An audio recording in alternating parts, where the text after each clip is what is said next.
सारे शहर में दहशत फैला दी।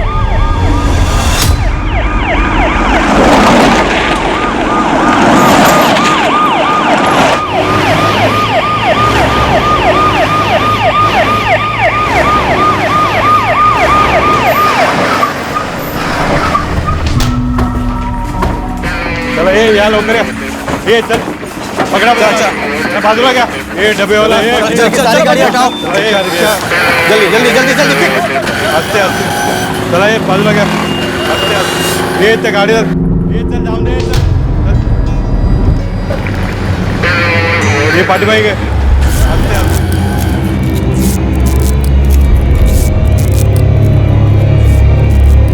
और कुछ चूड़ियों के टुकड़े मिले उसके स्किन में घुसे हुए। मैं काम करता हूँ, मैं सारी डिटेल्स आपको कल सुबह तक देता हूँ।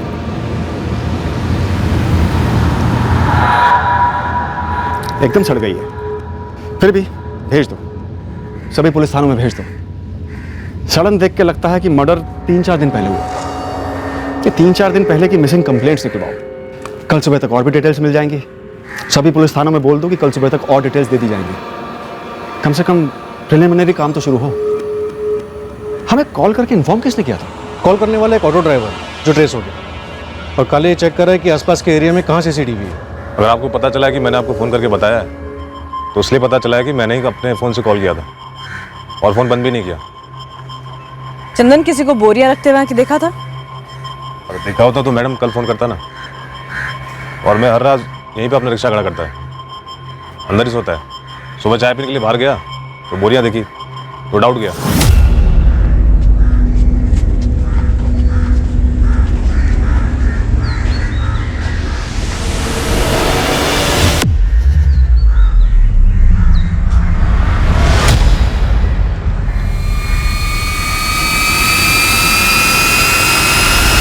बोरियों के बाहर तो खून लगा नहीं था, तो फिर कैसे डाउ?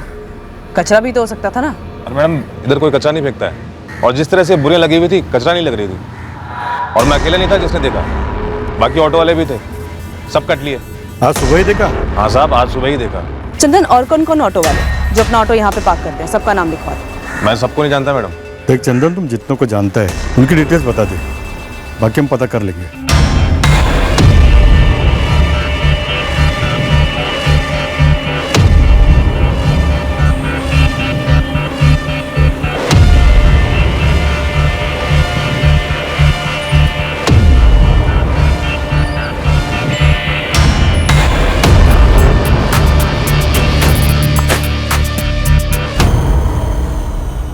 आरएम सीमेंट के एंगल को अगर कंसीडर करते हैं तो सारे डिस्ट्रीब्यूटर, रिटेलर और सेल्स वाले सबको टटोलना होगा। बोरियों पर कोई बैच नंबर नहीं है गीता, ना ही अंदर सीमेंट के ट्रेसेस हैं।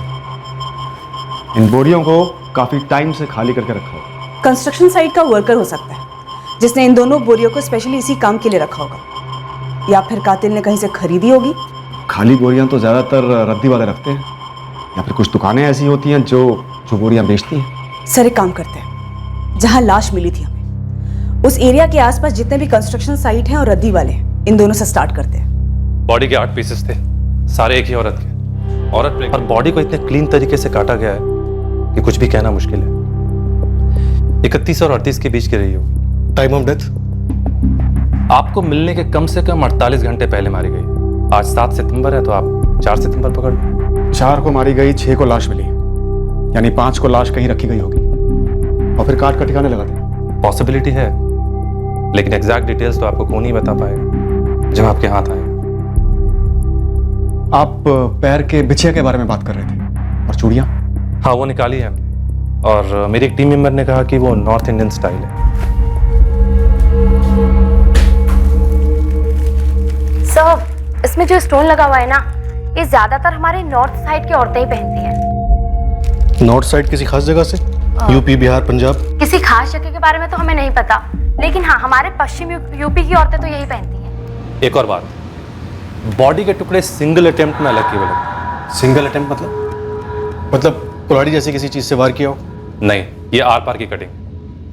जैसे हाथ को अगर आप देखेंगे इतनी क्लीनली काटा हुआ है, लगता है किसी मशीन का इस्तेमाल किया। मशीन? हर कट को देख के लगता है कि वो इतना स्ट्रेट है, कहीं कोई आड़ा टेढ़ा नहीं। किस तबके की हो सकती है और?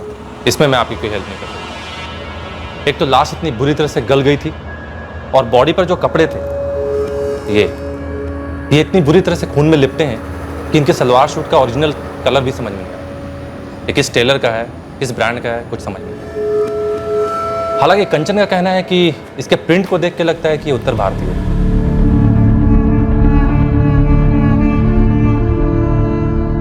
एक बात और, लाश शायद बाहर रखी हुई थी इसलिए बहुत ज्यादा सड़ गई। जनरली ऐसे केसेस में लाश को रेफ्रिजरेटर में रखा जाता है, लेकिन इस केस में ऐसा नहीं हुआ।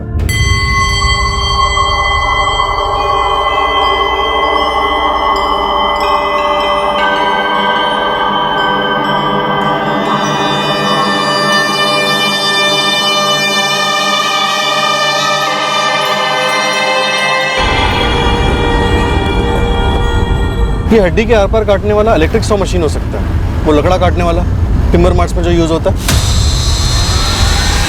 या फिर मार्बल या पत्थर काटने वाली मशीन एक झटके में आर पार कर सकती है। मार डाला और लाश काट कर ठिकाने लगा दी।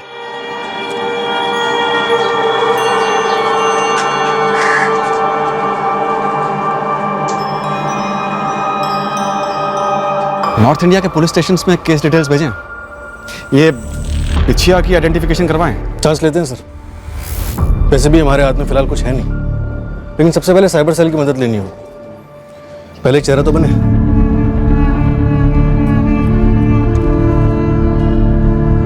उन्हीं कपड़ों में आइडेंटिफिकेशन में हेल्प होगी। Okay sir. हाँ गीता, संजय को एक सीसीटीवी फुटेज मिला है जिसमें एक बाइक दिखी है, उस पर 2 लोग हैं और सेम बोरियां हैं। ग्रेट।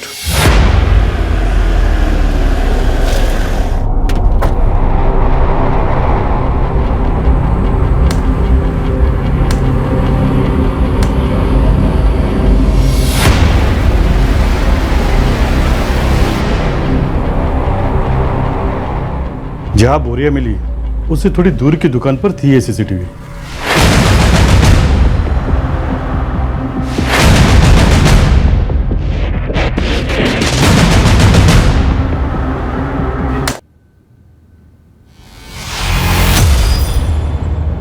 सिर्फ इसी दुकान पर सीसीटीवी था, इसके आगे की किसी दुकान पर नहीं था? यस सर, और किसी भी दुकान पर सीसीटीवी नहीं था। लेकिन यही लोग इन्वॉल्व हैं। बोरियां सेम, RM सीमेंट्स। बाइक की नंबर प्लेट दिख नहीं रही है और पीछे जो भी बैठा है उसने बहुत स्मार्टली अपना चेहरा कवर कर रखा है, और चलाने वाले का हेलमेट तो खैर पूरा ही ब्लैक है, चेहरा बिल्कुल नहीं दिख रहा। सर, हेलमेट पे एक येलो पट्टी और बाइक के पेट्रोल टैंक का कलर बाइक के कलर से बिल्कुल अलग। पीछे जो बैठा है ये कोई आदमी है या फिर कोई औरत है जो जीन्स टी शर्ट पहन के बैठी है, ताकि हम गुमराह हो सके? सर, फिजिक वाइज तो ये औरत ही लग रही है जिसने कंधे पे बैकपैक ले रखा है। किराए का जोड़ा हो सकता है, बस इसी काम के लिए।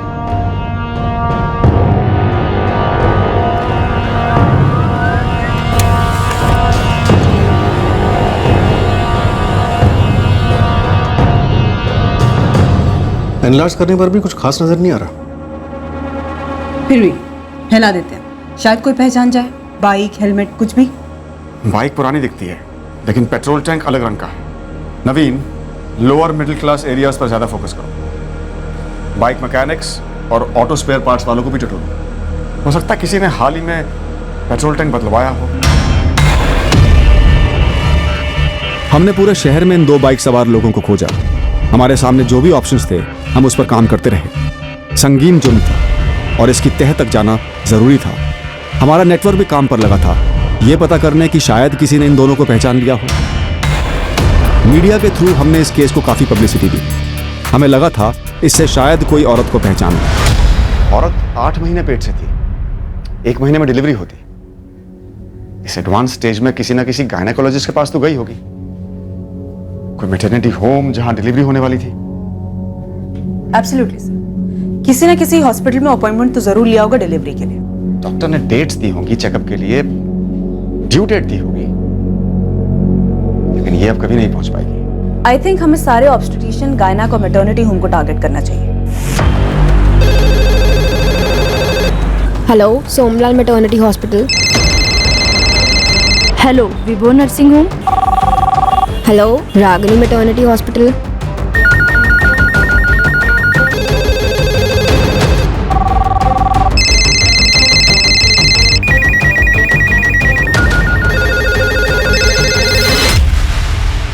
ऐसा कुछ यूज़ हुआ होगा बॉडी काटने के लिए। इसी लाइन का होगा सर। ये कारीगर लोग लेते हैं ना अपना मशीन किराए पर कुछ लोग का अपना भी होता है सर। तो फिर किराए पर देने वाले और कारीगर दोनों को टटोरो। सर ऐसे काम ज़्यादातर रात को होते हैं और मशीन आवाज़ करती है काफ़ी, आसपास के लोगों ने सुना भी हो। मोहल्लों में भी पूछो, किसी ने किसी घर से कोई आवाज़ सुनी हो या फिर किसी ने हाथ बटाया हो? फैल जाओ, सबसे पूछो। 8 महीने की गर्भवती महिला की निर्मम हत्या से पूरे शहर में हड़कंप मच गया है। अब तक इस औरत की पहचान नहीं हो पाई है। पुलिस इस केस की इन्वेस्टिगेशन में जोरों से जुटी हुई है, लेकिन ना ही ये औरत कौन है और ना ही सीसीटीवी में दिख रहे संदिग्ध कौन है पता लग पाया है। आज एक प्रेस कॉन्फ्रेंस में पुलिस ने कई महत्वपूर्ण जानकारी देते हुए आम जनता से भी अपील की है मदद के लिए। तो हमारा आपसे आग्रह है कि अपने अपने पब्लिकेशंस में प्लीज़ इसे छापिए और लोगों से रिक्वेस्ट कीजिए कि अगर किसी को भी 8 महीने प्रेग्नेंट औरत के बारे में पता हो जो 4 सितंबर से गायब है, वो प्लीज़ सामने आए और तुरंत हमें इन्फॉर्म करें। ये जो मशीन आप देख रहे हैं तस्वीर में, ये सिर्फ एक नमूना है, जस्ट एन एग्जाम्पल। हमारा अनुमान है कि ऐसी ही किसी मशीन का इस्तेमाल किया गया है इस जुर्म को करने के लिए। हमारा ये भी अनुमान है कि मुजरिम कोई ऐसा शख्स हो सकता है जो पेशे से इस तरह के औजार का इस्तेमाल करता हो। तो हमारी रिक्वेस्ट है कि किसी को किसी पर कोई भी शक है वो प्लीज़ आगे आए और हमें इन्फॉर्म करें। टिप देने वाले की आइडेंटिटी को गुप्त रखा जाएगा और सही टिप देने वाले को इनाम भी दिया जाएगा।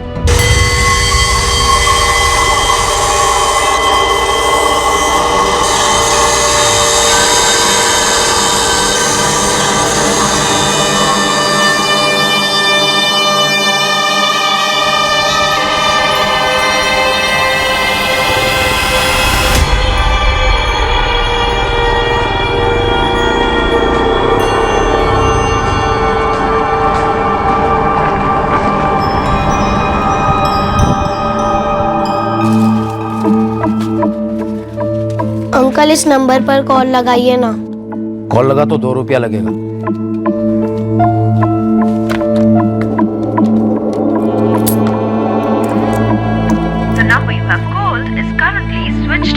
फोन स्विच ऑफ है। वापस लगाइए ना। बेटा फोन बंद रखा गया है, तुम एक काम करो, बाद में आ जाना। जब सामने वाला फोन चालू करेगा तो तुम्हारी बात हो जाएगी। नहीं। नंबर है साबिदा शेख का? जी है, एड्रेस भी है। लिखो।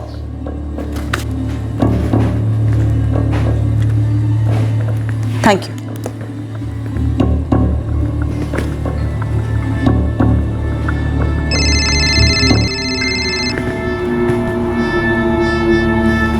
ASI Geeta. Madam doctor Shanti Acharya clinic से बोल रही हूँ। हाँ बोलो।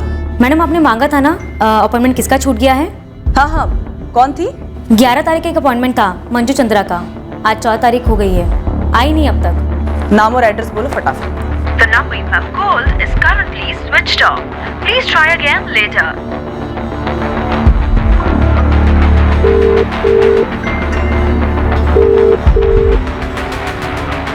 जयकर, गाड़ी निकालो। अर्चना चल।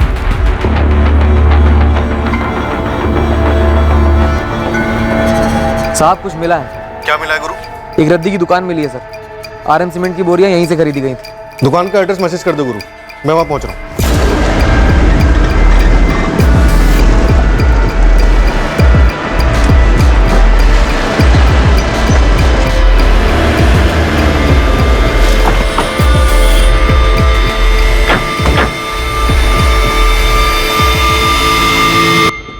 अरे भाई, house number 63। House number 63 ma'am, यहाँ से 2 गली बाद मिलेगा आपको। आबिदा शेख का घर है वो? ये नहीं बता सकता। ठीक है।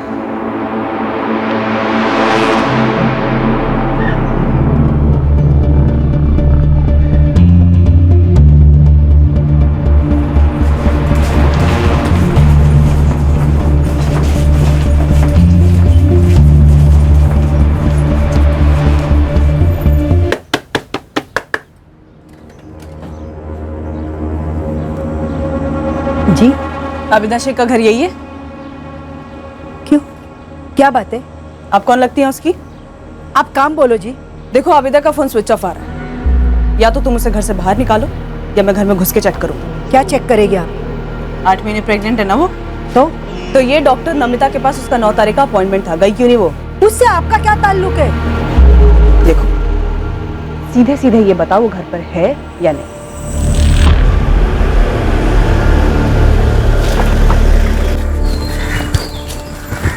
सरफराज नाम है इसका। ये बोरियां किसने खरीदी थी सरफराज? मालिक, ये गुरु भाई ने जब पूछा तो ईमानदारी से मैंने बता दिया था। 5 तारीख को दोपहर के टाइम एक आदमी आया था। कौन था, क्या था, इसके बारे में मेरे को कुछ नहीं मालूम साहब। तो कैसे याद रह गया तुझे? उसने 2 बोरियां मांगी थी। उस टाइम मेरे पास एक ही बोरी थी और दूसरी एक बोरी में मेरा ही कुछ छुटपुट सामान पड़ा हुआ था, लेकिन वो जिद करने लगा 2 बोरी चाहिए।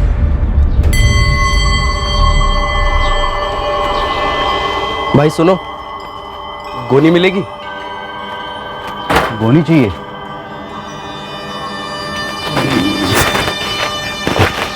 चलो भाई 25 का एक गोनी। भाई हमें 2 चाहिए। भाई 2 तो नहीं है, एक ही से काम चला लो।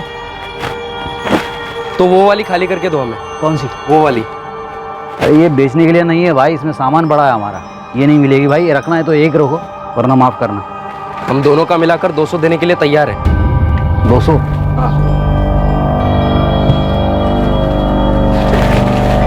भाई जल्दी खाली करना दूसरी वाली। पता नहीं उसको ऐसी क्या जल्दी थी। 200 रुपये 2 बोरी के आज तक मुझे किसी ने नहीं दी। पहले कभी देखा है उसे यहाँ पे? इसी मोहल्ले का?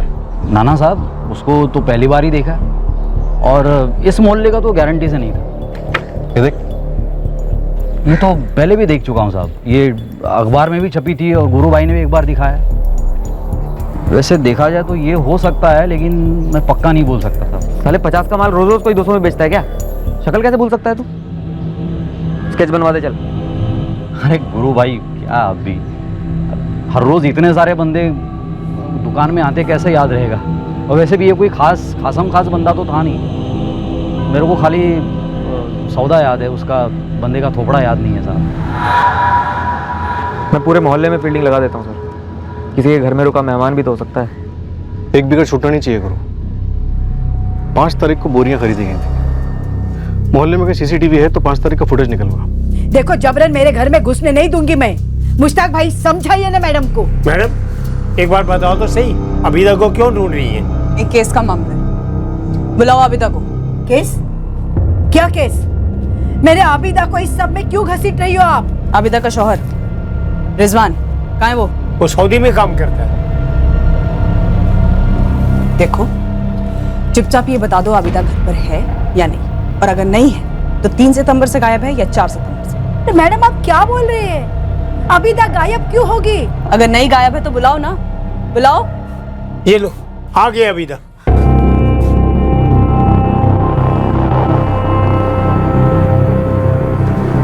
लो कर लो तसल्ली। अम्मी अम्मी क्या हो रहा है? आबिदा शेख तुम हो? जी मैडम। 9 सितंबर को डॉक्टर नमिता रेड्डी के साथ तुम्हारा अपॉइंटमेंट था, गई क्यों नहीं तुम? वो मैंने डॉक्टर बदल लिया। डॉक्टर बदल लिया? हाँ मतलब बदल नहीं सकते क्या? नहीं नहीं ठीक है। अम्मी क्या हो रहा है ये? क्यों आई है पुलिस घर पे? गाड़ी निकालो, रामनगर की तरफ ले लो। नेक्स्ट मंजू का पता करो।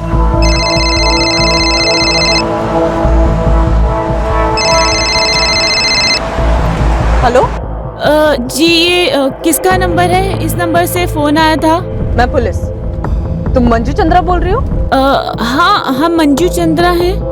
क्यों किया मैडम आपने फोन? तुम्हारा डॉक्टर शांति आचार्य के साथ अपॉइंटमेंट था, गई क्यों नहीं तुम मिलने?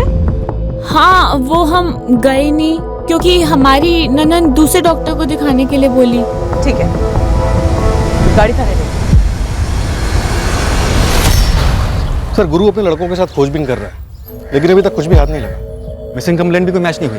नहीं सर, 3 मिसिंग कंप्लेंट दर्ज हुई थी 3 सितंबर को, लेकिन उनमें से कोई प्रेग्नेंट नहीं थी। वो तो हो सकता है जानबूझकर ने लिखवाया। सर तीनों केस की बैकग्राउंड चेकिंग की, सच में कोई प्रेग्नेंट नहीं थी और ना ही कोई गड़बड़ मालूम हुई। यूपी साइड से कोई खबर? कुछ भी ठोस नहीं सर। वहाँ की पुलिस को जो कुछ भी डिटेल्स मिल रही हैं वो मैं फॉरवर्ड कर रहा हूँ। एक बार सारे एंगल्स फिर से देखते हैं, हो सकता है कुछ हाथ लग जाए जो पहले छूट गया हो। फिर से स्टडी करते हैं। लावारिस डेड बॉडी और उससे जुड़े सुरागों को हम बारीकी से दोबारा छांटने लगे थे जब अचानक से एक ऐसी लीड मिली जो हमारी तहकीकात के दायरे के बाहर से आई। हमें पहला ऐसा सुराग मिला जो हमें हमारे संदिग्ध तक ले जाने वाला था।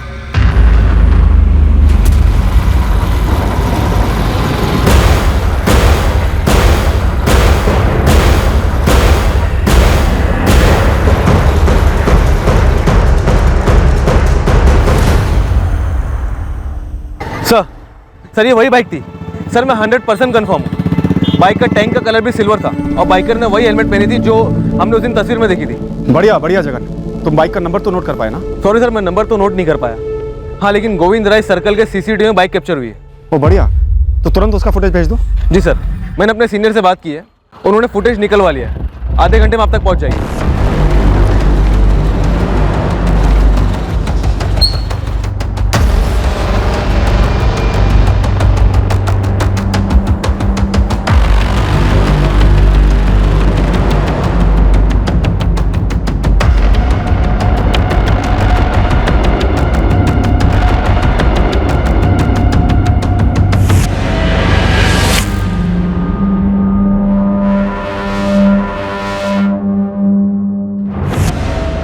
इस कैमरा में बाइक के आगे वाला नंबर प्लेट साफ नजर नहीं आ रहा। सेकंड कैमरा देखते हैं।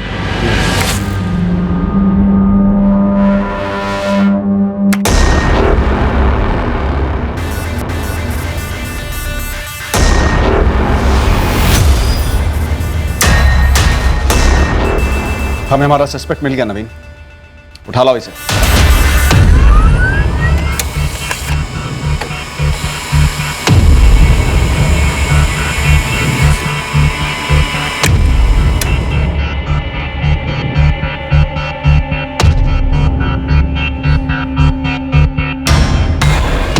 बाइक किसी नारायण जोशी के नाम पे रजिस्टर्ड है और हमें आरटीओ से इसके ड्राइविंग लाइसेंस की कॉपी भी मिल गई। नारायण जोशी, उठा लो।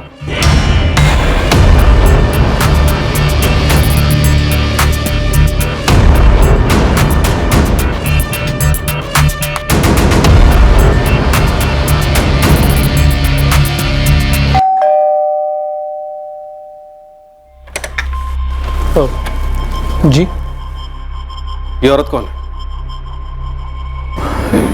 सर ये तो अखबार में थी, वो कटी हुई लाश। लेकिन मैं इसे नहीं पहचानता सर। ये बाइक पहचानते हो? हाँ, ये तो तुम्हारे नाम पर रजिस्टर्ड है, मना नहीं कर सकते। मेरे नाम पर? अजीब बात है, अभी तक इसका रजिस्ट्रेशन चेंज नहीं हुआ। अब तुम बोलोगे बेच दी वगैरह वगैरह। वगैरह वगैरह नहीं सर, सच में बेच दी, करीबन 4 महीने पहले सर, मई में। किसे बेची? बिना रजिस्ट्रेशन बदले? रजिस्ट्रेशन बदलने की जिम्मेदारी तो खरीदने वाले की होती है ना सर। मुझे इस मर्डर के बारे में कुछ मालूम नहीं सर, आप प्लीज मुझे इसमें मत घसीटिए। किसे बेची? एक असलम मैकेनिक है, बाइक रिपेयर करता है। मैंने उसको मार्च में बोला था कि कोई ग्राहक मिले तो बेच दे। उसका मई में फ़ोन आया था मुझे कि उसको एक पार्टी मिली है। उसने मुझे बाइक के 22,000 रुपये दिए। मैंने उसको बाइक और बाइक के पेपर दोनों दे दिए। असलम का नंबर और एड्रेस चाहिए? हाँ देता हूँ सर, है मेरे पास। तुमने असलम से पूछा नहीं उसने बाइक किसको बेची या खुद के लिए ली? खुद के लिए तो नहीं लेगा सर, मुझे लगता है उसने किसी पार्टी को ही बेचा है सर, लेकिन मैं पक्का नहीं बोल सकता।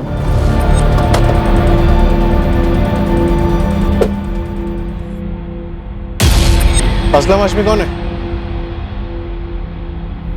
सलाम साहब, मैं ही हूँ। बताइए ना, कुछ बाइक वाइक दिखाऊँ आपको? फिलहाल तो ये बाइक दिखा, नारायण जोशी की बाइक। ये तो नारायण जी की बाइक है साहब, मैंने ही बेची थी करीब मई के महीने में। पिछले 8 दिनों से ये फोटो लगातार अखबार में छप रहा है, न तू सामने आ न ही नारायण जोशी। अरे नहीं साहब, आपने नारायण जी का नाम लिया ना, इसलिए फटक से याद आ गया। और साहब अखबार पढ़ता नहीं हूँ मैं पढ़ता हूँ सर, तस्वीर देखी भी थी, लेकिन मेरा ध्यान ही नहीं गया कि ये मेरी पुरानी वाली बाइक है जो असलम ने बेच डाली थी। बाइक किसको बेची थी? साहब उस बंदे का नाम तो याद नहीं आ रहा है। जिस बंदे को तूने बाइक बेची उसका नाम याद नहीं आ रहा तुझे? सच में याद नहीं आ रहा है साहब। और साहब नारायण जी की बाइक ऊपर से टिप टॉप और अंदर से बिल्कुल खटारी थी। वो मुझे कब से कहते रहते थे कि बिकवा दे बिकवा दे, तब तक वो बंदा आया और उसको उस बजट में वो बाइक फिट हो गई, तो मैंने उसको बेच दी। साहब ज़्यादा फ़ायदा नहीं हुआ, बहुत छोटा सौदा था।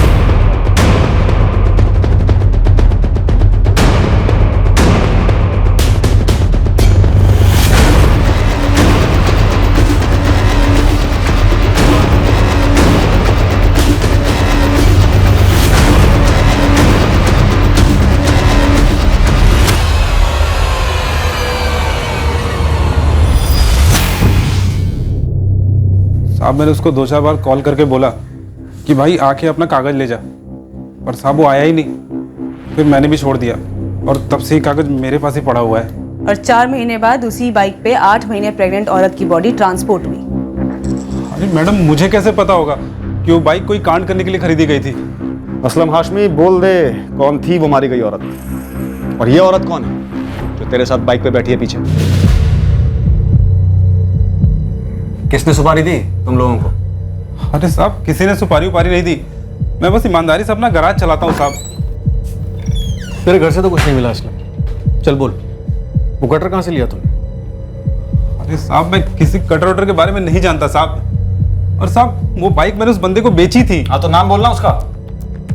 साहब नाम ही तो नहीं याद आ रहा है। तूने उसे 2-4 बार कॉल किया है, नंबर दे उसका, एड्रेस बता। मैडम वो एड्रेस मैं किसी से मांगता नहीं और उसका नंबर सेव नहीं किया था साहब, और उस बात को भी 3-4 महीने हो गए हैं। देख असलम, बहुत गोली दे दी तूने, सुपारी के 20,000 तूने बाइक पे खर्च किए और इसलिए तूने रजिस्ट्रेशन भी चेंज नहीं कराया। ये सच नहीं है साहब, वो बंदा खुद सामने से आया था मुझसे पूछताछ करने के लिए।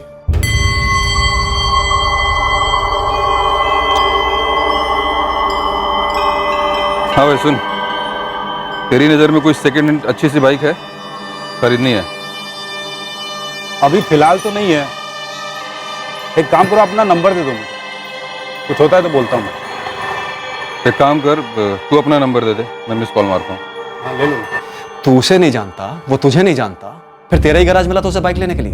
अरे साहब मैं मैकेनिक हूँ और सिर्फ बाइक का, और साहब इससे पहले मैंने कितने सेकेंड हैंड बाइक बेचे हैं, अब किसी ने बताया होगा मेरे बारे में। असलम तुझे उसका नाम नहीं याद, बात कुछ जम नहीं रही है। उसने तुझे अपना नंबर दिया लेकिन तूने सेव नहीं किया, तो तूने उससे कांटेक्ट कैसे किया नारायण की बाइक को बताने के लिए? तू टाइम वेस्ट कर रहा है असलम, बता दे कौन है ये और कौन कौन शामिल है इस मर्डर में। अरे साहब मैं अम्मी अबू की कसम खा के कह रहा हूँ साहब, मुझे सच में कुछ नहीं पता है। उस बंदे को मैंने 25,000 में बाइक बेची और सिर्फ 3,000 उसमें से लिए। साहब आप मोबी नगर में जाके किसी से ही पूछ सकते हो मेरे बारे में, कोई मेरे बारे में गलत नहीं बोलेगा साहब। साहब बेवजह मुझे इस मामले मत घसीटो। हम नहीं घसीट रहे, ये बाइक तुझ तक पहुंची है। इस केस में बहुत गर्मी है असलम, और तू बता नहीं रहा है कि तूने बाइक किसको बेची। सर तो सारा सा किसी पर ही आया ना, ऐसे कोई बाइक बेची नहीं, ऐसे कोई पेपर चेंज नहीं हुए, ऐसा कोई कस्टमर था ही नहीं। अरे था साहब, बिल्कुल था साहब, मुझे यही सब लफड़े वाले काम करने होते तभी कहाँ से कहाँ पहुँच गया होता साहब। साहब मेरे हाथ देखो साहब, ईमानदारी वाले हाथ है साहब। नारायण जोशी की बैकग्राउंड चेकिंग हुई, हमें भरोसा हो गया था कि उसने वाकई में बाइक असलम को बेची थी। उसका इस मर्डर केस से कनेक्शन होना लगभग ना के बराबर था। मैकेनिक असलम हाशमी की बैकग्राउंड चेकिंग से भी कुछ शक करने जैसा नहीं मिला। उसके भी इस केस से ताल्लुक होने के आसार नहीं दिखे जिसमें एक प्रेग्नेंट औरत का मर्डर हुआ था। असलम हाशमी नाम है, नंबर है 444987646। इस नंबर पर मई मंथ में हमारे सस्पेक्ट के कॉल आए भी हैं और गए भी हैं, तो इस नंबर की टॉप प्रायोरिटी पे कॉल रिकॉर्ड निकालिए प्लीज। हमें उम्मीद थी कि अगर असलम सच बोल रहा था तो उसके कॉल रिकॉर्ड्स में उस खरीदार का नंबर दिखेगा जिसको असलम ने नारायण की बाइक बेची थी, जिसका कटी हुई डेड बॉडी डंप करने में इस्तेमाल हुआ था। काफी कोशिशों के बाद भी असलम सस्पेक्ट का हुलिया याद नहीं कर पाया, ना ही उसके बारे में कोई और जानकारी दे पाया। हम इस केस में कुछ आगे बढ़े तो थे, पर ऐसा लग रहा था कि हम कहीं जाकर अटक गए हैं। कुछ भी याद नहीं आ रहा साहब। नारायण ये असलम खरीदार के करीब के थे और असलम तो डरा हुआ है। हद है ये, लोग गाड़ियां बेचते हैं और खरीदारों के चेहरे याद नहीं रखते। गाड़ी रजिस्टर नहीं होती और मर्डर केस में इस्तेमाल होती है। कॉल रिकॉर्ड्स की क्या पोजीशन है? गीता असलम हाशमी के मेके एक नंबर को स्कैन कर रही है। मर्डर प्लान है नवीन, इसमें कोई शक नहीं है। गाड़ी खरीदी गई लेकिन रजिस्ट्रेशन नहीं करवाया गया, तो जो सिम कार्ड इस्तेमाल हुआ है वो असली थोड़ी होगा। हो सकता है फर्जी हो या शायद ना भी हो, लेकिन एक बात, जो ट्रैफिक वालों की सीसीटीवी में हमारा संदिग्ध दिख रहा है। मुझे लगता है कहीं ना किसी वजह से उसका चालान जरूर कटा होगा। चांस लेते हैं, फोन रिकॉर्ड्स तो स्कैन हो ही रहे हैं। पिछले 4 महीने के ई चालान और स्पॉट चालान सबकी रसीदें चेक करते हैं, हो सकता है कुछ मिल जाए। लेकिन बाइक का रजिस्ट्रेशन तो नारायण के नाम पर, घूम फिर के वहीं पहुंच जाएंगे। रजिस्ट्रेशन पेपर हेलमेट वाले के पास पहुंचे ही नहीं थे, वो असलम के पास ही थे। और जब ट्रैफिक वाले ने चालान काटा होगा तो इस हेलमेट वाले ने अपना असली लाइसेंस दिया होगा। अब इस छोटे से काम के लिए वो अपना जारी लाइसेंस तो बनवाएगा नहीं। पॉइंट है नवीन, चांस लेते हैं। एक तरफ हम असलम के मई के महीने के कॉल रिकॉर्ड्स को बड़ी बारीकी से चेक कर रहे थे ताकि हम इस बाइक के खरीदार तक पहुंच सकें। दूसरी तरफ हमने ट्रैफिक डिपार्टमेंट की मदद ली, यह जानने के लिए कि इस जुर्म में इस्तेमाल की गई बाइक से कभी कोई ट्रैफिक रूल तो नहीं टूटा था, चालान तो नहीं कटा था, या फिर मई से सितंबर के बीच कभी सस्पेक्ट का लाइसेंस चेक किया गया हो। काम आसान नहीं था, पर हमें भरोसा था कि हम संदिग्ध तक पहुंच ही जाएंगे। बस इस बात का अंदाजा नहीं था कि इसमें कितना समय लगने वाला है।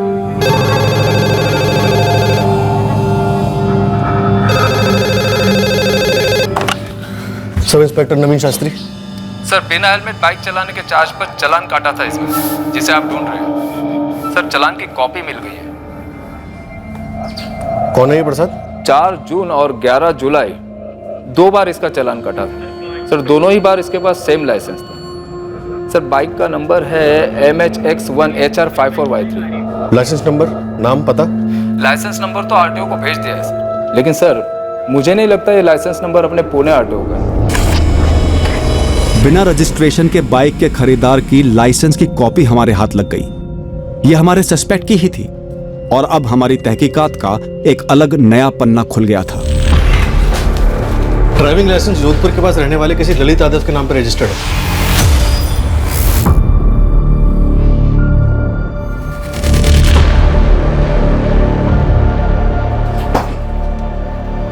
ललित यादव। अब हमारे पास एक नाम है नवीन, और सस्पेक्ट का चेहरा भी, और जोधपुर के पास का एक एड्रेस भी। जोधपुर वैसे यूपी साइड तो नहीं है जहां से विक्टिम हो सकती है, लेकिन जोधपुर राजस्थान यहां से तो नॉर्थ में ही है। नवीन, जोधपुर जाओ और उठा लाओ इसे। अगले दिन हमारी टीम जोधपुर के लिए निकली। जोधपुर में हम हमारे संदिग्ध ललित यादव को पकड़कर उसी से मारी गई औरत की पहचान कराना चाहते थे।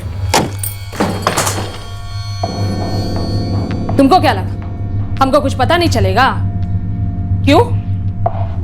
अब दरअसल हम तुम्हें बताने ही वाले थे कि जो भी कुछ हुआ वो जो कुछ भी हुआ जुर्म है, तुम जानते हो, जुर्म है।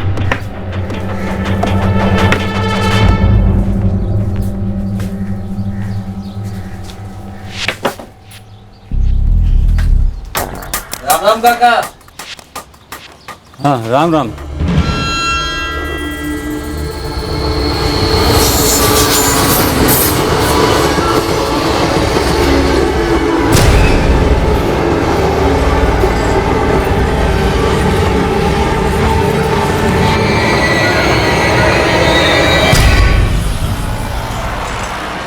एक प्रेग्नेंट औरत का कत्ल करके उसे रास्ते से हटाया गया था। एक साजिश रची गई थी जिसका भेद हमें खोलना था, लेकिन ये एक टफ केस था। हम एक कदम आगे बढ़ते तो 2 कदम पीछे भी जाते। हम अचरज में पड़ गए थे। क्या इस केस में वाकई इतनी बड़ी साजिश रची गई थी, या फिर केस उलझकर अपने आप में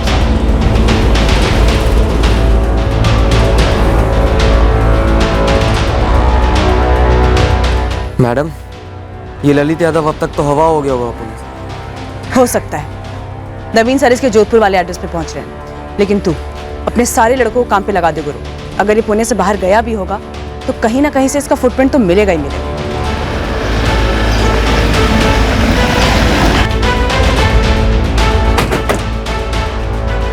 सर, ये वाला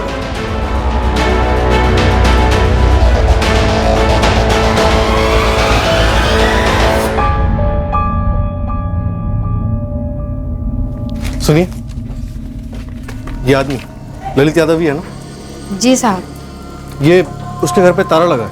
हाँ साहब, पिछले 3 साल से ताला है। साल में 1 आध बार वो आता है यहाँ। सुना है कहीं बाहर काम करता है। इसकी पत्नी कुछ ऐसे दिखती थी? पत्नी? जहाँ तक मुझे पता है उसकी शादी नहीं हुई है। क्या ये कोई और रिश्तेदार हो सकती है ललित की? उसके माँ बाप तो बहुत साल पहले गुजर गए, और कोई रिश्तेदार है तो मुझे नहीं मालूम। कोई है जिसे पता हो? ललित को पुणे में देखा गया इस औरत के साथ, और इस औरत का मर्डर हो गया। 8 महीने पेट से थी। मुझे नहीं पता। वैसे मैंने आपको बताया ललित यहाँ पे साल में 1 आध बार ही आता था और वो अपने आप में ही रहता था, कभी किसी से ज़्यादा बात भी नहीं करता था। जब वो यहाँ रहता था तो क्या काम करता था? पक्का नहीं पता साहब, लेकिन इतना पता है तब वो बिल्डिंग लाइन में काम करता था।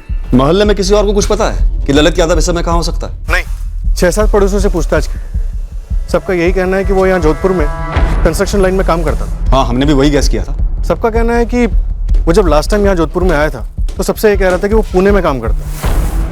सर, पुणे को और खंगालना चाहिए। तो किसी के पास कोई नंबर उसका? नहीं।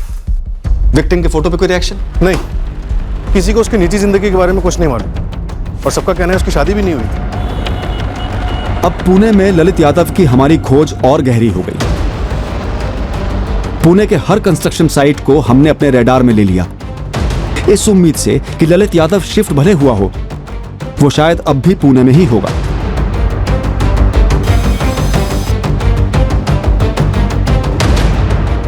हमारी कोशिशें नाकाम नहीं रही, हमें ललित यादव मिल गया। बिल्कुल पुणे में ही है सर, ये बीबी कंस्ट्रक्शन साइट है ना कोटरूड में, उसका सुपरवाइजर है।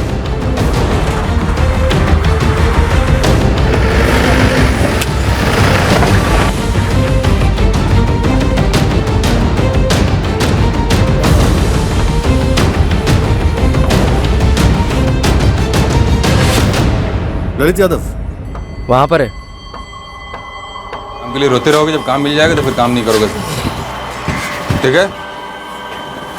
ललित यादव जी।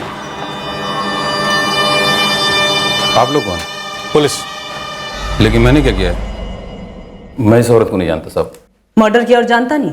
मैंने किसी को नहीं मारा। मारा, और मारने के बाद टुकड़े भी किए। क्या बात कर रही हैं मैडम, मैंने नहीं मारा किसी को। देख ललित, 12 दिन लगे हैं तुझ तक पहुंचने में, तो मेरी पेशेंस को और आजमा मत। देखिए, इस मर्डर केस के बारे में सबको पता है, सब जानते हैं, अखबार में आया।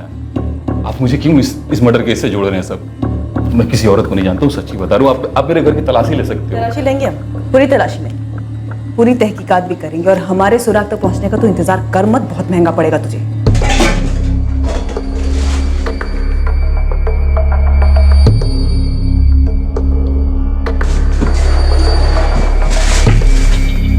ललित लगभग 2 साल से हमारे पास काम कर रहा है, लेकिन मैंने कभी उसके साथ किसी औरत को नहीं देखा, ना ही कभी उसके बारे में सुना। हाँ, अगर उसका किसी से कुछ प्राइवेट हो तो वो बात अलग है सर। हमें लगता है लाश काटने के लिए पत्थर काटने वाली इलेक्ट्रिक मशीन का इस्तेमाल किया गया है। सर, अगर आप ये कह रहे हैं कि ललित स्टोन काटने वाली मशीन लेकर घर गया हो तो ये लगभग नामुमकिन। क्यों? मशीन यहाँ से ले जाने में कोई दिक्कत है क्या? नहीं सर, दिक्कत तो नहीं है, कोई भी आराम से ले जा सकता है, लेकिन वो आदमी ललित हो सकता है, मैं ये नहीं मान सकता। सर, मैं सच कह रहा हूँ, मैंने वो बाइक मैकेनिक से खरीदी मई में। मैं बिल्कुल मना नहीं कर रहा हूँ इसके लिए। हाँ भाई, तैयार है? हाँ भाई जी, यही है आपकी बाइक। बस छुटपुट ऊपर का काम है, वैसे गाड़ी एकदम फिटफाट है। फिर भी कुछ हुआ तो मैं हूं ना। ए मनोज, चाबी देना। पर वो बाइक घाटे का सौदा निकला, बहुत खर्चा निकल रहा था। फिर मैंने साइड पे बात फैला दी कि मैं बाइक बेचना चाहता हूँ। किसको बेची? मोहन को, साइड पे ही सिक्योरिटी वाला है। उसका पूरा नाम शायद मोहन त्रिवेदी है। देख मोहन, झूठ नहीं बोलूंगा तेरे को, इसमें काफी काम कराना पड़ेगा। मैकेनिक ने मुझे झूठ बोला था, मैं तुझे नहीं बोल रहा हूँ। अब इसके बाद भी तुझे लगता है तो तू देख ले। हम अच्छे मैकेनिक से बनवा लेंगे ललित भाई। वैसे भी बस का किराया कुछ कम नहीं है आजकल, ऊपर से ट्रैफिक, लेट होना वो अलग। देखिए ललित भाई, कोई ढंग का दाम बोलिए जिससे कि बात बने। मैंने 15 में बेची मोहन को, और ये तस्वीर में जो लग रहा है ये मोहन ही है, मैं तो नहीं हूँ। सच्ची बता रहा हूँ साहब, जून से मोहन ही बाइक चला रहा है। Mohan Trivedi, security guard. एक मिनट, मोहन त्रिवेदी? जी सर। मोहन त्रिवेदी? नहीं सर, मेरा नाम राजू है सर। सर, मुझे लगता है कि मोहन ने नौकरी छोड़ दी। लगता है मतलब? माने कि कई दिनों से ड्यूटी पर नहीं आया और उसका फोन भी स्विच ऑफ है। ललित यादव का कहना है कि उसने अपनी bike security guard Mohan Trivedi को बेच दी थी। इस बारे में मुझे नहीं पता है सर, हो सकता है उन दोनों में कोई डील हुई हो।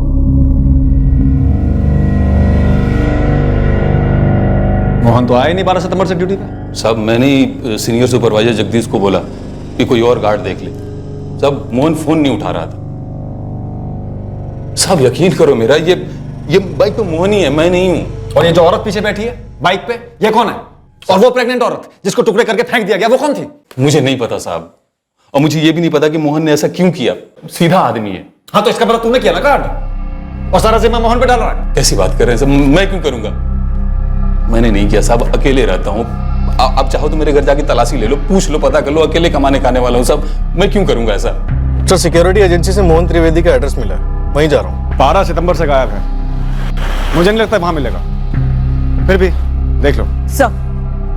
सर मोहन त्रिवेदी के कॉल रिकॉर्ड्स मंगवाए हैं टॉप प्रायोरिटी पे, लेकिन सब इस बीच हम इस ललित को कहीं नहीं जाने देते, पता चले हवा हो गया। सर अभी हम इस केस में बाइक खरीदने और बेचने वाले के बीच में फंसे हुए हैं, केस के असली मुद्दे तक तो पहुंच ही नहीं पा रहे हैं। बड़ी अजीब बात है गीता, शहर से एक भी आदमी सामने नहीं आया विक्टिम को पहचानने के लिए। इस औरत का दूसरा कोई था ही नहीं क्या वो पुणे के बाहर की थी?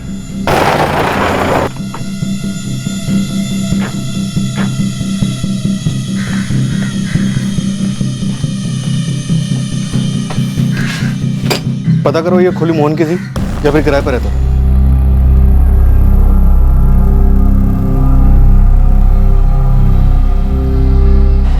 8 महीने पहले? जी सर, फरवरी 2017 में ही मोहन त्रिवेदी ने खोली खाली कर दी थी। अभी कहाँ है?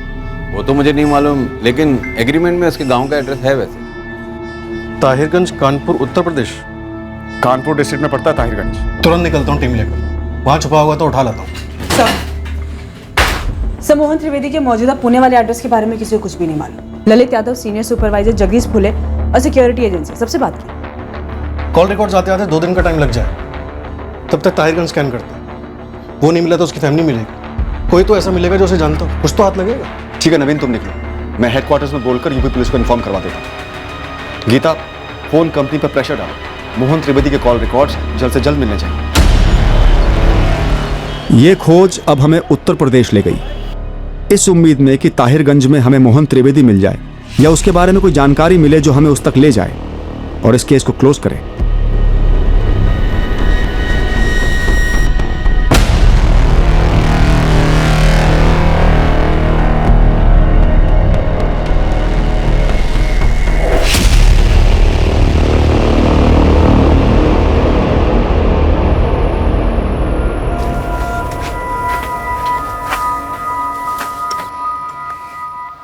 पंडित जी, इस गांव के सरपंच से बात करवाइए, शायद वहां से कुछ हासिल हो। जी।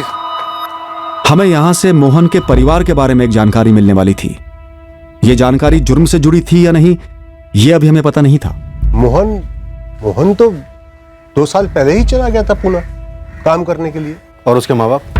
माँ बाप तो यही कोई 7-8 महीने पहले चले गए यहाँ से। हम सबको लगा कि पुणे ही गए होंगे मोहन के पास। सरपंच जी, हम इस केस पे 2 हफ्तों से लगे हुए और अब जाके मोहन की लीड मिली। लीड भी क्या मिली है, बस उसका नाम और पता मिला। ये देखिए, इनमें से किसी को पहचानते हैं आप?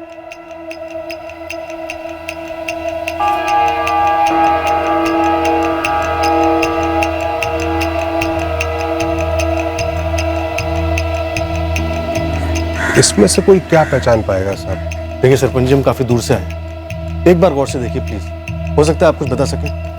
मुश्किल है, लेकिन हम आपको एक बात बताते हैं इस मोहन के माँ बाप के बारे में। एड्रेस है उनका, नंबर है ना? दोनों नहीं है, लेकिन एक बात है, देखिए शायद आपके काम की हो। बोलिए। एक आदमी था, कमल पाठक नाम था उसका वैसे ये बात किसी से छुपी नहीं थी, सब कुछ खुल्लम खुल्ला था। ये कमल रहता कहाँ? कमल अपने ताहिरगंज का नहीं था। वो लोग जब 7-8 महीने पहले यहाँ से गए तो फिर वो कभी दिखाई नहीं दिया। इस कमल को कोई तो जानता होगा। विद्या लाई थी उसे यहाँ। कौन विद्या? मऊ जिले में धेमू नाम का एक गांव है, जहाँ इस विद्या का अपने पति के साथ लड़ाई झगड़ा हुआ था, तो अपने पति और बच्चों को छोड़कर वो इस कमल पाठक के साथ अपने ताहिरगंज में ही बस गई। एक मिनट, ये विद्या तो इसी गांव की थी ना? हाँ बिल्कुल, 2 गली छोड़कर ही उसका मायका, लेकिन काफी दिनों से देखे नहीं है हम उसको।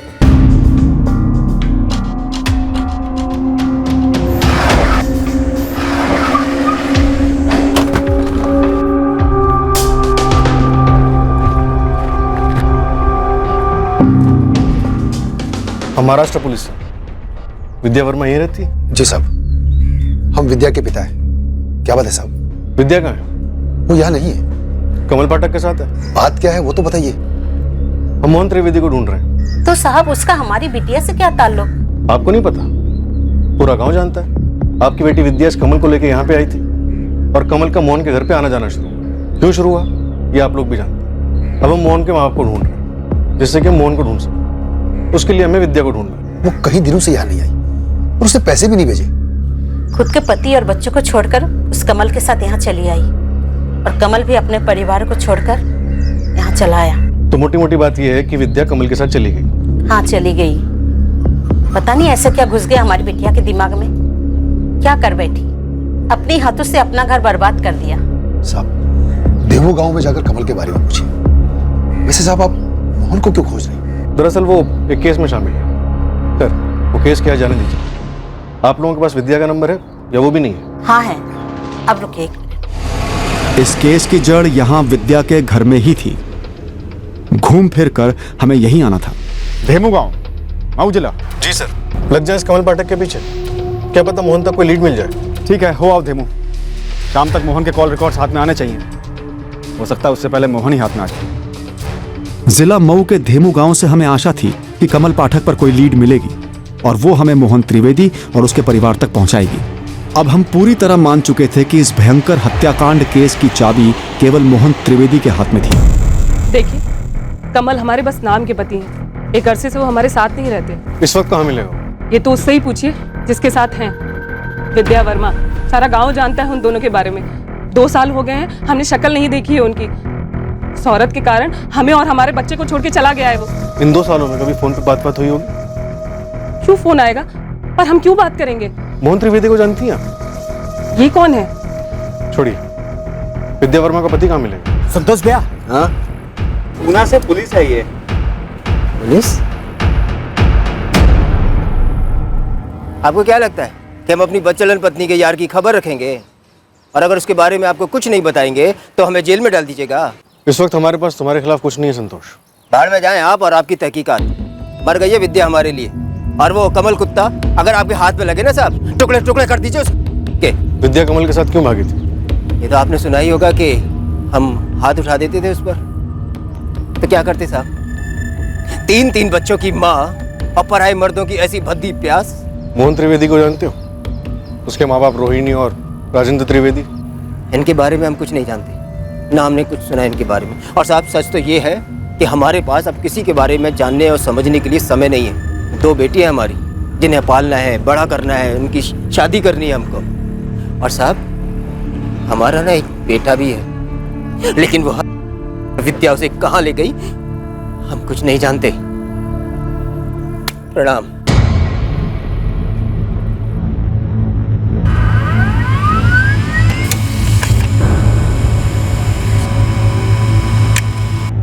अगले दिन हमें मोहन त्रिवेदी के फोन रिकॉर्ड्स मिले जिससे हाल ही में किए गए कॉल्स की जानकारी मिली।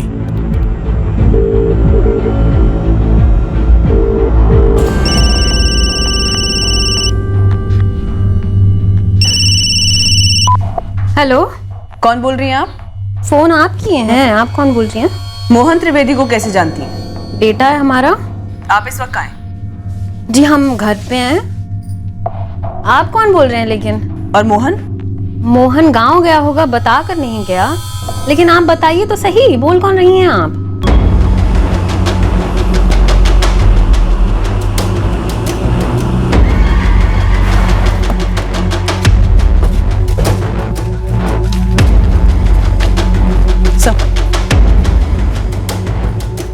रोहिणी त्रिवेदी का घर यही है? जी आप? रोहिणी, रोहिणी। हाँ जी। बात क्या है जी? आपका बेटा मोहन कहाँ है? जी हम आपको फोन पे बताए थे ना, हमको नहीं पता है। आप लोग क्या जानना क्या चाहते हैं? आप कौन? हम मोहन के पिता हैं। आप राजेंद्र हैं?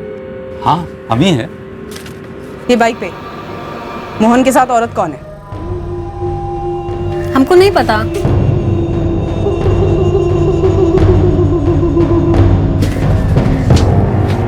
ये बच्चा कौन है? हमारा बेटा है ये। ये भी? ये भी मतलब? और ये कौन है?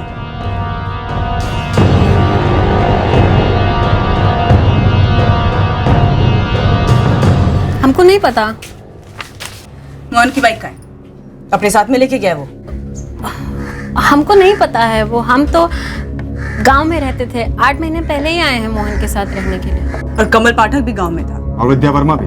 विद्या वर्मा कहाँ है? विद्या वर्मा हमारी मम्मी का नाम है, वो हमें बिना बताई चली गई। विद्या वर्मा आपकी मम्मी है? हाँ। राजेंद्र जी, रोहिणी क्या कह रहा बच्चा? मतलब हमारे बच्चे जैसा ही है। हाँ, विद्या वर्मा का बच्चा आपके बच्चे जैसा है, तो विद्या वर्मा कहाँ है? वो यहीं पे थी, कमल के साथ कहीं चली गई। तो कमल कब गया ये तो पता ही होगा, साथ में यहीं रह रहा था ना?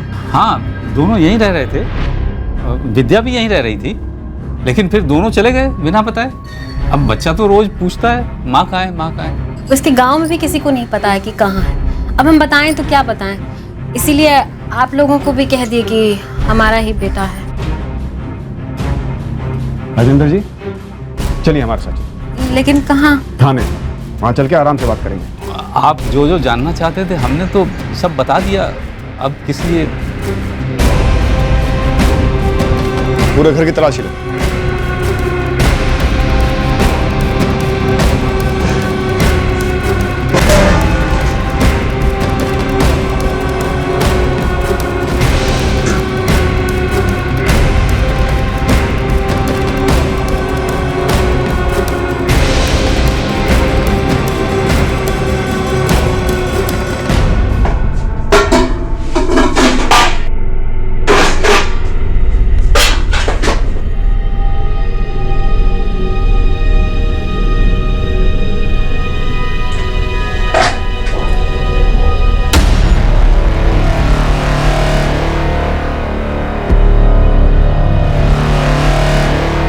वो जानती थी भी या नहीं हमें नहीं मालूम कि उसके होने वाले बच्चे का बाप कौन था। वैसे साहब हमारा नाती राहुल कैसा है? ठीक नहीं है शंभू जी, काफी सहमा हुआ है। हम उससे बात करके पता करने की कोशिश कर रहे हैं कि क्या हुआ था। जुर्म के लगभग 2 हफ्तों बाद हम पीड़ित महिला की पहचान कर पाए थे। ये विद्या वर्मा थी, पर इसका कत्ल क्यों हुआ था ये अब पता करना बाकी था। एक तो आप जबरदस्ती मेरे घर से मुझे उठाकर यहाँ ले आए, इतनी देर से बैठाकर रखा है और वही सवाल पूछ रहे हैं जिसका जवाब मुझे पता ही नहीं है। आपको क्या लगता है कि मैं डर जाऊंगी? इस तरह से सवाल पूछने से मैं सारे इल्जाम कबूल कर लूंगी? रोहिणी, हम तुम्हें डरा नहीं रहे हैं, तुम जवाब नहीं दे रही हो। हम उस इलेक्ट्रिक कटर मशीन और खून से लथपथ कपड़ों के बारे में पूछ रहे हैं जो तुम्हारे घर से बरामद हुए हैं। विद्या वर्मा का कत्ल तुम्हारे घर में हुआ है। आपको मोहन और कमल पाठक के बारे में जानना था ना, तो सुनिए। वो दोनों एक दिन बिना बताए कहीं चले गए, ठीक वैसे ही जैसे विद्या बिना बताए चली गई थी। और वो चीजें हमारे घर में कैसे आई ये तो कमल और मोहन ही जाने। आप हमारा दिमाग काहे खा रहे हैं? क्योंकि राजेंद्र जी ऐसा तो हो ही नहीं सकता कि कमल या मोहन या दोनों ने आपके घर में विद्या की हत्या की, औजार और कपड़े छुपाए, और आपको और आपकी पत्नी को कुछ भी पता नहीं चला। गलत, हमारे घर के अंदर कुछ नहीं हुआ, इसलिए हमें पता नहीं चला। रोहिणी सच में आपकी पत्नी है? हाँ, सच में पत्नी है। आप नहीं मानते तो हम क्या कर सकते हैं? नहीं, वहां से ऐसी कोई आवाज सुनी नहीं हमने कटर मशीन की। मतलब आप कह रहे कि घर के अंदर उस औरत की लाश को काटा? ये औरत यहाँ आई थी क्या इनके घर? अब उनके घर में कौन कौन रहता है ये तो नहीं पता। हाँ, एक बच्चा था, राहुल। हाँ वही, वो बेचारा सबको पूछता रहता है, मेरी मम्मी को देखा क्या, मेरी मम्मी कहाँ है। 2-3 बार वो बच्चा मेरे पास आया था, मैंने फोन भी लगाया था, लेकिन जो नंबर उसने दिया था वो बंद आ रहा था। और ये औरत जिसका नाम आप विद्या बता रहे हैं, इसको तो मैंने कभी नहीं देखा। बेटा राहुल, आपके पापा आ रहे हैं आपको घर ले जाने के लिए। मम्मी भी आ रही है? नहीं। हमारी मम्मी कहाँ है? बेटा राहुल, आपने अपनी मम्मी को लास्ट टाइम कब देखा था और कहाँ देखा था? हम उनको पकड़कर सोए थे।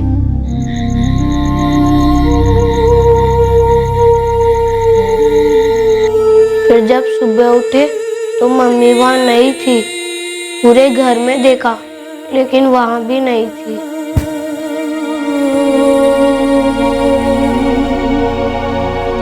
मम्मी, मम्मी,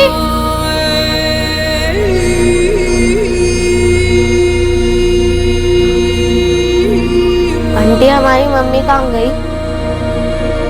पता नहीं, कल रात को कहीं चली गई। कहाँ गई? अंकल मेरी मम्मी कहाँ है? अब बेटा तुम्हारी मम्मी गांव गई है, 2-4 दिन में आ जाएगी। ठीक है, जाओ जाके खेलो। बेटा हमने काफी कॉल किया पर तुम्हारी मम्मी ने फोन बंद करके रखा है। पर वो हमको साथ लेकर क्यों नहीं गई मोहन भैया? ये तो तुम्हारी मम्मी से ही पूछना पड़ेगा। हम कुछ देर बाद फिर से ट्राई करते हैं। अगर हमारी उनसे बात होती है तो हम पूछेंगे जरूर कि राहुल को क्यों नहीं लेके गई।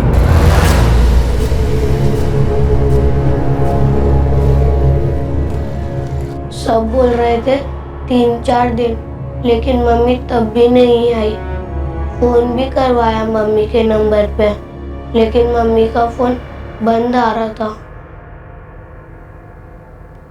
वो कमल को बोल कर गई या मोहन को, ये हमें नहीं पता। और जब कमल ने कहा कि विद्या गांव लौटी है, हम क्यों नहीं मानते? वो उसी के साथ आई थी, उसके करीब थी। कमल के करीब सिर्फ विद्या तो नहीं थी। गांव में खबर है कि आपकी पत्नी रोहिणी भी कमल के करीब थी।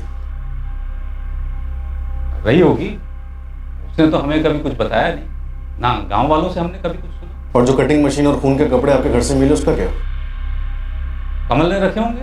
अच्छा, लेकिन जिस रद्दी की दुकान से वो बोरियां खरीदी गई जिसमें लाश के टुकड़े पैक करे गए, उस दुकान वाले का कहना है कि वो बोरियां मोहन ने खरीदी थी, आपके बेटे मोहन। हाँ, ये सली का ही बंदा था जिसने 200 रुपए में बोरियां खरीदी थी। हम दोनों का मिलाकर 200 देने के लिए तैयार है। 200? हाँ 200। अगर इतना ठोस सबूत है तो धर लीजिए ना मोहन को, हमको क्यों परेशान कर रहे हैं? मोहन हमसे थोड़ी पूछ के करता है कुछ, और कोई भी हमसे कहां पूछ के करता है। हो सकता है कमल ने करवाया उससे ये सब।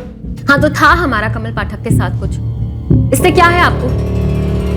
कुछ किया है क्या कमल पाठक ने या मोहन ने जिसका हमको नहीं पता है? रोहिणी, ज्यादा होशियार बनने की कोशिश मत करो। विद्या वर्मा के कत्ल से जुड़े हुए सबूत मिले तुम्हारे घर से।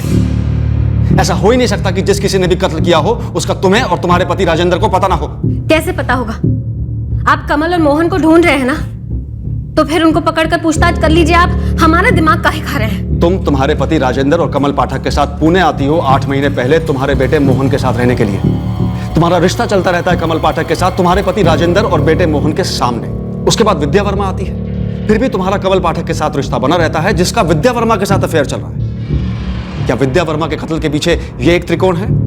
आपको जो समझना है, जो बोलना है, जैसे बोलना है, आपने लगे रहिए। हम तो बस इतना कहेंगे कि हमको कुछ नहीं मालूम है। बस इतना मालूम है कि एक रात विद्या अचानक से चली गई। हमने कमल से पूछा तो कमल ने कहा कि गांव गई है, हमने मान लिया। फिर मोहन भी कहीं चला गया और उसके बाद खुद कमल। किसी ने कुछ नहीं कहा। तीनों का मोबाइल फोन भी बंद है और आप हमें यहाँ उठाकर ले आए। रोहिणी से सच निकलवाना आसान नहीं था। सभी कोशिशों के बावजूद वो गोल गोल बातें किए जा रही थी। रोहिणी का पति राजेंद्र त्रिवेदी भी चुप हो गया था। उसकी उम्र का लिहाज करते हुए हम उस पर ज्यादा दबाव भी नहीं डाल पाए। राहुल को उसकी मां के मर्डर के बारे में कुछ भी पता नहीं था। उसे घर में इलेक्ट्रिक कटर मशीन का इस्तेमाल होने के बारे में भनक तक नहीं थी। बच्चे के लिए अपनी मां के साथ हुए हादसे को कबूल करना मुश्किल साबित हुआ। मोहन त्रिवेदी और कमल पाठक की पब्लिक में पहचान कराने के लिए हमने उनके गांव से लेकर सारे उत्तर प्रदेश में मीडिया के माध्यम से प्रचार करवाया। रोहिणी विद्या को कमल ने मारा या मोहन ने? हमने एक पैंतरा आजमाया। रोहिणी और राजेंद्र त्रिवेदी की लगातार पूछताछ चालू रखी। उनसे बार बार उनके बयान लिए, फिर वही सवाल बदल बदल कर अलग अलग अंदाज में पूछे, सब इस उम्मीद में कि दोनों थक कर हताश होकर सच बोल देंगे। और आखिर ऐसा ही हुआ। हाँ हाँ भाई हाँ, रोहिणी और विद्या का कमल के साथ चक्कर चल रहा था। सही कह रहे हैं आप। और हाँ, हमारे सामने चल रहा था। तो पूरा सच ही बोल दीजिए ना। रोहिणी, जैसा कि आप जानते हैं कि दिखता भी है कि हमसे बहुत छोटी है। हम जब गांव में थे तभी हमको समझ में आ गया था कि उसका कमल के साथ चक्कर चल रहा है।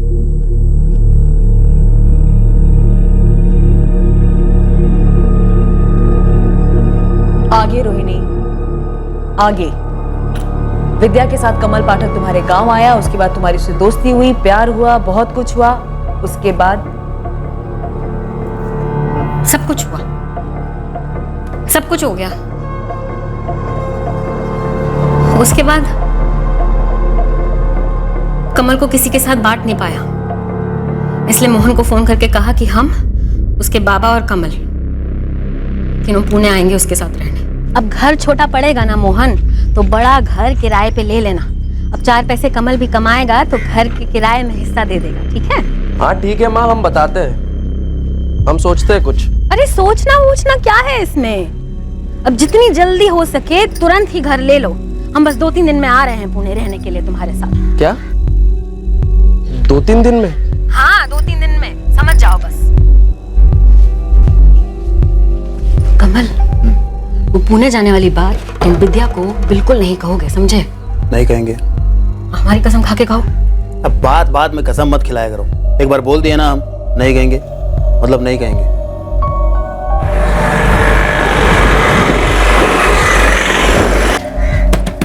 मोहन बेटा देखो हम आ गए। ये ले, जीता रहे। वाह, घर तो बड़ा अच्छा है। नमस्ते बाबा। खुश रहो। कैसे हो मोहन? हैं? हम ठीक है। सब कुछ सही चल रहा था, फिर पता नहीं 6 महीने बाद कहां से अचानक विद्या अपने बेटे राहुल के साथ आ गई। पता नहीं उसको कैसे पता चल गया कि हम पुणे में मोहन के यहाँ हैं। तुमको क्या लगा हमको कुछ पता नहीं चलेगा? दरअसल हम तुम्हें बताने ही वाले थे कि हम यहाँ जो है, जो कुछ भी हुआ जुर्म है, तुम जानते हो जुर्म है। किसी भी औरत का इस्तेमाल करना, उसके पेट में बच्चा छोड़कर गायब हो जाना बहुत बड़ा जुर्म है कमल। ये बच्चा मेरा है? ये तुम पूछ रहे हो? किसके लिए हम अपने पति और बच्चे को छोड़कर तुम्हारे साथ भाग आए थे कमल, और तुम वहां हमें छोड़कर इस रोहिणी के साथ भाग आए हो? हाँ, गांव में तूने कमल के साथ चक्कर चलाया, ये बात हमें मालूम थी। हमने सोचा ठीक है, हम उसे बांटने के लिए भी तैयार हो गए, लेकिन तू तो इतनी लालची निकली कि कमल को लेके तू पुणे भाग आई। ना तो हम यहाँ कमल के साथ भाग कर आए हैं और ना हमने कमल को भगाया है। वो खुद अपने आप अपनी मर्जी से हमारे साथ यहाँ तक आया है तुमको छोड़ के, समझी? वैसे ही ना जैसे वो अपनी बीवी को छोड़कर हमारे साथ आया था। और कमल क्या चीज है हम उसे अच्छे से जानते हैं, और तुम्हें भी हम स्कूल के टाइम से जानते हैं। रोहिणी, विद्या और कमल, इन तीनों के बीच क्या चल रहा था, क्या पकड़ा था, हमें नहीं पता। हम तो बस उस घर में रह रहे थे। उम्र हो गई है, पत्नी का सहारा छोड़ना नहीं चाह रहे थे, इसलिए हमने आंखें बंद कर ली। हमें पता है रोहिणी हमसे इतने साल छोटी है, हम उसे पति का सुख नहीं दे पा रहे थे। विद्या का मर्डर घर के अंदर हुआ आपके सामने। विद्या के बेटे राहुल को कुछ कैसे पता नहीं चला? ये मशीन की आवाज बाहर तक क्यों नहीं पहुंची? क्या विद्या को बाहर ले जाकर मारा? विद्या को मारा जाने वाला है, क्यों मारा जाने वाला है, हमको किसी ने कुछ नहीं बताया। तो बस आप गूंगे बनकर सब कुछ देखते रहे? हाँ, सिर्फ गूंगा नहीं, अंधा और बहरा भी, जैसे कि हमेशा उस घर में रहता रहा। तो विद्या एक नंबर की बदचलन औरत थी। कह रही थी कि जो बच्चा उसके पेट में था वो कमल का था।